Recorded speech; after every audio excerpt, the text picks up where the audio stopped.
ఏం విశ్వాసం అంటే చావ సిద్ధమై ఉంది, చనిపోవడానికి సిద్ధంగా ఉంది. కానీ నువ్వు వచ్చి చేతులుంచి ప్రార్థన చేస్తే ఖచ్చితంగా అంటే ఎంతవరకు విశ్వాసం? అంతవరకే ఉంది విశ్వాసం. నీ విశ్వాసమును కొనసాగించు దేవుడాయన.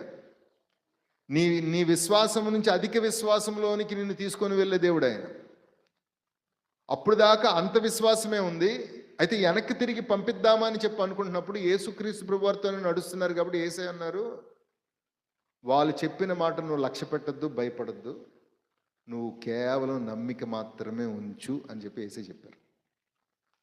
అలా చెప్పారు కాబట్టి ఇప్పుడు యాయీర్ని ప్రభు ఏం పిలుస్తున్నారంటే నీకున్న విశ్వాసంలో నుంచి ఇంకా అధికమైన విశ్వాసంలోకి నువ్వు రావాలి. అలా అయితేనే నాతో ప్రయాణం నువ్వు చేస్తావు తప్ప, లేకపోతే నువ్వు ప్రయాణం చేయలేవు నువ్వు అని చెప్తే అలాగే ప్రభు కష్టమేగా, అంతనే కష్టమే. ఎందుకంటే విన్నాడు, చనిపోయిందని విన్నాడు, కానీ కష్టమే.